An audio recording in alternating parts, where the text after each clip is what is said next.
welcome to my YouTube channel and Latin Path. I'm your host Meghraj and आज की video उन students के लिए है जो 10th स्टैंडर्ड से 11th स्टैंडर्ड में गए हैं या जाने वाले हैं। तो जब से स्टूडेंट स्कूल में एडमिशन लेता है तब से लेके 10th स्टैंडर्ड तक स्टूडेंट को वही सब्जेक्ट्स पढ़ने पड़ते हैं जो स्कूल उसे पढ़ाएगा। दैट मीन्स कि स्टूडेंट्स के पास कोई चॉइस नहीं है अपना सब्जेक्ट सेलेक्ट करने की। जैसे कि हमें बचपन से ही maths, science, social science, English, grammar वगैरह पढ़ाया जाता है। बाद में कंप्यूटर आती है, संस्कृत आता है एंड और अदर रीजनल लैंग्वेजेस आ जाती हैं। तो दैट मीन्स ये सारे सब्जेक्ट्स हमें 10th तक पढ़ना कंपलसरी हो जाते हैं, हमारे पास कोई चॉइस नहीं होती। बट 10th के बाद हमारे सामने चॉइस क्रिएट हो जाती है, जैसे कि आप साइंस स्ट्रीम ले सकते हैं, कॉमर्स स्ट्रीम ले सकते हैं या आर्ट्स स्ट्रीम ले सकते हैं। तो यहाँ पर जब भी चॉइस आती है तो कुछ स्टूडेंट्स के लिए ये प्रॉब्लम बन जाती है, बिकॉज यहाँ पर कुछ स्टूडेंट ऐसे होते हैं जिनका क्लियर होता है कि उनको कौन सी स्ट्रीम सेलेक्ट करनी है, बट कुछ स्टूडेंट्स कोई भी 2 या 3 सब्जेक्ट्स को लेके कंफ्यूज हो जाते हैं और फिर ये चॉइस उनके लिए एक प्रॉब्लम बन जाती है। तो यहाँ पर इस कंफ्यूजन का यही सॉल्यूशन है कि हमें बहुत सोच समझ के एनालाइज करके स्ट्रीम सेलेक्ट करनी चाहिए। नाउ जिन स्टूडेंट की चॉइस एकदम क्लियर है कि उनको साइंस स्ट्रीम लेनी है या आर्ट्स स्ट्रीम लेनी है, तो उन स्टूडेंट को ये वीडियो यहीं देखना बंद कर देनी चाहिए, बिकॉज ये वीडियो उनके लिए नहीं है।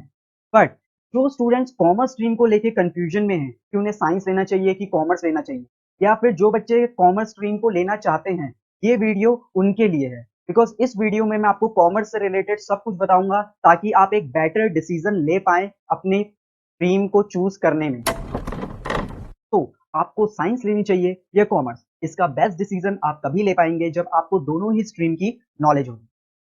साइंस की नॉलेज हर एक स्टूडेंट को होती है, बिकॉज 10th तक सभी ने साइंस पढ़ी होती है। तो स्टूडेंट्स को बहुत अच्छे से पता होता है कि साइंस में कौन से सब्जेक्ट्स हैं, आगे वो कौन सा कोर्स चूज कर सकते हैं इसमें, एंड इन फ्यूचर क्या क्या इसके स्कोप हैं। बट कॉमर्स 10th तक नहीं पढ़ी होती है, कॉमर्स स्ट्रीम के जो सब्जेक्ट्स होते हैं वो स्टूडेंट्स ने नहीं पढ़े होते हैं। इसीलिए यहाँ पर मैं इस वीडियो के थ्रू स्टूडेंट्स को नॉलेज दूंगा कि कॉमर्स में कौन कौन से सब्जेक्ट्स होते हैं, उनकी एक बेसिक नॉलेज दूंगा एंड इन फ्यूचर क्या क्या स्कोप और क्या क्या कोर्सेज आप सेलेक्ट कर सकते हैं ताकि आप बेस्ट से बेस्ट डिसीजन अपना ले पाए। कॉमर्स में सबसे पहला सब्जेक्ट है अकाउंटेंसी। तो व्हाट इज अकाउंटेंसी, इसको मैं एक एग्जाम्पल के थ्रू आपको बताता हूँ।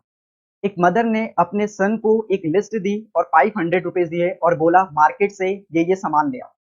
तो सन ने स्कूटी पकड़ी और वो सुपरमार्केट गया और जो उसकी मदर ने लिस्ट दिया था कि ये सामान ले आना, वो सामान वो खरीद के ले आया।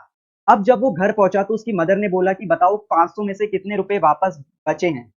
तो सन ने बताया कि उसने 250 रुपीज की वेजिटेबल्स खरीदी, 100 रुपीज का फ्रूट्स खरीदा एंड 50 रुपीज का उसने अपनी स्कूटी में पेट्रोल भराया। यानी कि 500 में से 400 रुपीज उसने खर्च कर दिए हैं और 100 रुपीज बचे हैं और वो उस सन ने अपनी मदर को दे दिए। तो यहाँ पर ये जो हिसाब सन ने अपनी मदर को दिया, इसी को अकाउंटेंसी बोलते हैं। बस यही चीज हम कंपनी में करेंगे, बट यहाँ पर जितने इजीएस्ट वे में मैंने आपको बता दिया, कंपनी में थोड़ा सा कॉम्प्लिकेटेड होता है क्योंकि कंपनी में बहुत सारे इनकम, एक्सपेंसेस, एसेट, लायबिलिटी बहुत कुछ होता है। तो यहाँ पर यही चीज जो मैंने आपको बताया वहां हम कंपनीज में करेंगे, तो इसी को अकाउंटेंसी बोलते हैं। तो अकाउंटेंसी बेसिकली एक न्यूमेरिकल सब्जेक्ट है, इसमें थ्योरी कम होती है और न्यूमेरिकल से हमें ज्यादा डील करना पड़ता है। अब आपको एक बेसिक ओवरव्यू देने के लिए मैंने कुछ चैप्टर्स अकाउंटेंसी के यहाँ पे इंक्लूड किए हैं और उन्हें मैं थोड़ा सा एक्सप्लेन करूंगा। तो यहाँ पर सबसे पहला चैप्टर मैंने इंक्लूड किया है वो है रिकॉर्डिंग ऑफ ट्रांजैक्शन। इस चैप्टर में हम कंपनीज में जो जो ट्रांजैक्शंस होती हैं उनको हम समझेंगे और उनको कैसे हम रिकॉर्ड करेंगे वो सब यहाँ पर पढ़ा जाएगा। Second, final accounts. Final accounts बहुत ही इंपॉर्टेंट चैप्टर है, बिकॉज हर एक कंपनी को ये अकाउंट बनाना पड़ता है और फाइनल अकाउंट्स देख के कंपनी का आप पता लगा सकते हो कि इस कंपनी में कितना प्रॉफिट कमाया है इस ईयर और कंपनी की क्या पोजीशन है और आगे इसकी प्रोसीडिंग्स और बहुत कुछ पता चलता है कंपनीज के बारे में। तीसरा इसमें है bill of exchange. Bill of exchange में हम पढ़ेंगे कैसे हम किसी को बिना पैसे दिए उससे कोई चीज खरीद सकते हैं, एक टाइप का लोन हो गया ये। उसके बाद है डिसोल्यूशन ऑफ फर्म। इसमें हम पढ़ेंगे कि एक फर्म जब डिसॉल्व हो जाती है, बंद हो जाती है कोई फर्म, तो हम कैसे उसके अकाउंट्स बनाते हैं और क्या क्या उसमें प्रोसीडिंग्स होती है। उसके बाद है शेयर्स। शेयर्स यानी कि जो हम शेयर मार्केटिंग में पैसा लगाते हैं तो उसकी क्या क्या ट्रांजेक्शन होती है और हम शेयर्स के बारे में थोड़ा बहुत इसमें पढ़ेंगे। एंड लास्ट है इसमें cash flow statement. Cash flow statement में हम बात करते हैं कंपनी में कब कैश अंदर आ रहा है, कब कैश बाहर जा रहा है, यानी कि कैश का फ्लो। इस कैश फ्लो स्टेटमेंट को देख के आप कंपनी की फ्यूचर पोजीशन बता सकते हो कि हाँ ये कंपनी आगे जाके कैसा परफॉर्म करेगी। तो अकाउंटेंसी के ये जो चैप्टर्स है मैंने बस आपको एक बेसिक नॉलेज देने के लिए इनको एक्सप्लेन किया है। तो नेक्स्ट सब्जेक्ट है बिजनेस स्टडीज। तो जो वर्ड है बिजनेस वो आपने बहुत बार सुना ही होगा। बिजनेस वर्ड का बेसिक मतलब होता है प्रॉफिट अर्न करने के लिए जो हम परचेज एंड सेल करते हैं। बट बिजनेस स्टडीज में बस हम इतना ही नहीं पढ़ते हैं, बिजनेस स्टडीज में हम बहुत कुछ पढ़ते हैं इसके अलावा। जैसे कि कंपनीज कितनी तरीके की होती हैं, टाइप्स ऑफ ऑर्गेनाइजेशंस, और इंटरनेशनल ट्रेड के बारे में हम इसमें पढ़ते हैं। मैनेजमेंट के बारे में पढ़ते हैं कि हमें कंपनी को कैसे मैनेज करना चाहिए, हम कहाँ से फाइनेंस लेके आए, पैसा लेके आए कंपनी में। तो यहाँ पर बिजनेस के अंदर हम बहुत कुछ पढ़ते हैं। तो यहाँ पर एक बेसिक ओवरव्यू देने के लिए बिजनेस के कुछ चैप्टर, जैसे अगर मैं बोलूँ फॉर्मेशन ऑफ कंपनी, कंपनी कैसे बनती है, मतलब जब कंपनी फॉर्म हो रही है तो क्या-क्या प्रोसेस होती हैं, तो वो सब इसमें हम पढ़ते हैं। फॉर्म्स ऑफ बिजनेस ऑर्गेनाइजेशन कितने तरीके के होते हैं, and source of business finance मतलब कोई भी कंपनी को बहुत जगह से पैसा लेके आना पड़ता है, अलग-अलग जगह से। तो वही हम कहाँ-कहाँ से पैसा लेके आए और कैसे उसको इन्वेस्ट करें।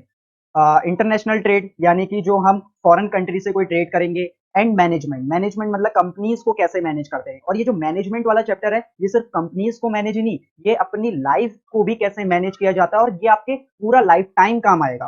तो यहाँ पर बिजनेस स्टडीज में कुछ इस तरीके से चैप्टर्स हमारे होंगे। And the last subject is economics. Economics में हम ये पढ़ते हैं कि कैसे मनी एंड बिजनेस को ऑर्गेनाइज किया जाए जिससे कि हमारी कंट्री और कंट्री के लोगों को एंड गवर्नमेंट को ज्यादा से ज्यादा इसका बेनिफिट मिले। तो इकोनॉमिक्स में 11th में दो पार्ट्स हैं। पहला है माइक्रो इकोनॉमिक्स। माइक्रो इकोनॉमिक्स में हम मार्केट के बारे में पढ़ते हैं, मार्केट डिमांड के बारे में, सप्लाई के बारे में, इसको बहुत ही डीप जाके हम पढ़ते हैं, इसके इफेक्ट को। एंड दूसरा है स्टैटिस्टिक्स। स्टैटिस्टिक्स एक मैथमेटिकल सब्जेक्ट है जो कि हमने पहले भी पढ़ा होता है। एंड फिर 12th में भी हमारे इकोनॉमिक्स दो पार्ट में डिवाइड है, एक है मैक्रो इकोनॉमिक्स और दूसरा है इंडियन इकोनॉमिक्स। मैक्रो इकोनॉमिक्स में हम नेशनल इनकम यानी कि जो पूरी देश की इनकम कैसे निकाली जाती है, इसमें जीडीपी वर्ड जो है, जीडीपी वर्ड आपने बहुत सुना होगा, जीडीपी वर्ड हम पढ़ेंगे। और बैंकिंग में कैसे मनी क्रिएट होता है या बैंक कैसे चलता है, ये सब चीजें इसमें हम पढ़ेंगे। और इंडियन इकोनॉमिक्स एक तरीके से थोड़ा सा हम पीछे जाके हिस्ट्री में हमारी क्या इकोनॉमिक्स थी उससे रिलेटेड इसमें चैप्टर्स हैं। ये मैं बार बार बोल रहा हूँ, एक छोटा सा ओवरव्यू है, इसके अलावा इसमें बहुत कुछ है। अब मैं नाउ जो ये तीन सब्जेक्ट है, accountancy, business studies and economics, ये तीन सब्जेक्ट तो आपको 11th एंड 12th में पढ़ने को मिलेंगे। इसके बाद भी अगर आप कॉमर्स स्ट्रीम से ही 12th के बाद अंडर ग्रेजुएशन या पोस्ट ग्रेजुएशन करते हैं तो उसमें आपको और भी दूसरे इंटरेस्टिंग सब्जेक्ट जैसे कि लॉ, कॉस्ट अकाउंटिंग जैसे सब्जेक्ट्स पढ़ने को मिलेंगे। एंड यहाँ पर मैं ये बताना चाहता हूँ कि जो कॉमर्स स्ट्रीम है वो सबसे ज्यादा प्रैक्टिकल स्ट्रीम है as compare to the other stream. Because यहाँ पर जो हम पढ़ेंगे वो आप प्रैक्टिकल लाइफ में देख सकते हो कि वो अप्लाई होती है। जैसे कि आप बिजनेस और इकोनॉमिक्स के जो रूल पढ़ोगे आप वो देखोगे कि न्यूज में उसी की बातें होती है। न्यूज़पेपर खोलोगे तो बिजनेस वाला जो कॉलम होता है आपको देखने को मिलेगा कि यहाँ पर तो बिजनेस की कई सारी चीजें जो मैं पढ़ रहा हूँ वही आ रही हैं। तो ये मोस्ट प्रैक्टिकल सब्जेक्ट्स हैं और आप इनको कभी गलती से भी भुला नहीं पाएंगे बिकॉज आप इन्हीं सब से घिरे हुए हो। आप न्यूज खोलोगे जैसे कि आजकल पैंडेमिक कोविड-19 की वजह से आरबीआई ने रेपो रेट डिक्रीज कर दिया है। तो यहाँ पर रेपो रेट क्या होता है यही आप इकोनॉमिक्स में पढ़ेंगे। बिजनेस आजकल ऊपर नीचे हो रहा है, शेयर्स ऊपर नीचे हो रहे हैं, मार्केट ये हो रहा है वो हो रहा है, ये सारी चीजें आप सुनते ही रहोगे। तो ये मोस्ट प्रैक्टिकल चीज है। और अकाउंटेंसी भी है, मैंने बताया आप कंपनी की जो अकाउंट्स है उनको देख के समझ पाएंगे कि ये कंपनी कैसी है। तो कॉमर्स स्ट्रीम जो है मैं पर्सनली बता रहा हूँ ये बहुत ही प्रैक्टिकल स्ट्रीम है, ये मैं बहुत ही कॉन्फिडेंटली बोल सकता हूँ एंड इसको पढ़ने में आपको बहुत ही मजा आएगा। नाउ अब अगर किसी बच्चे के दिमाग में ये है कि 12th कॉमर्स करने के बाद आप कौन कौन से कोर्सेज कर सकते हैं, तो यहाँ पर मैं बता दूं बहुत सारे डिग्री कोर्सेज हैं। डिग्री कोर्सेज में क्या क्या आते हैं आपके, chartered accountant, company secretary, chartered financial analyst, economics honours, BBA, BCom, MBA, law, BMS, यानी कि यहाँ पर लिस्ट बहुत लंबी है। बहुत सारे डिग्री कोर्सेज हैं एंड ये सभी कोर्सेज बहुत ही अच्छे हैं। बस आपका जो कॉलेज होना चाहिए वो थोड़ा सा रेपुटेटेड होगा तो आपके लिए उतना ही ज्यादा एडवांटेज है। एंड इसके अलावा यहाँ पर कॉमर्स में आपके कई सारे सर्टिफिकेट कोर्स है जैसे कि टैली एक्सेट्रा, और कई सारे स्कोप हैं आगे जैसे कि बैंकिंग में, ऑडिटिंग में, दिस बहुत ही एंडलेस है। तो यहाँ पर मैं इन चीजों के लिए एक पर्टिकुलर अलग से वीडियो बनाऊंगा। कुछ चीजों की मैंने जैसे बीबीए बीकॉम की वीडियो बना रखी है, आगे मैं और चीजों की भी वीडियो बनाता रहूंगा, इसीलिए इस चैनल से आप जुड़े रहिए। क्योंकि यहाँ पर अगर मैं ये सब बताने लग गया तो ये वीडियो बहुत लंबी हो जाएगी। आपको मैंने एक बेसिक नॉलेज दे दी, बाकी इन सब चीजों की डिटेल नॉलेज मैं देता रहूंगा। तो आई होप ये वीडियो आपको पसंद आई होगी। अगर ये आपको अच्छी लगी है अपने फ्रेंड्स को प्लीज इसे शेयर करिए और लाइक जरूर करिएगा। And if you are new to this channel please hit that subscribe button.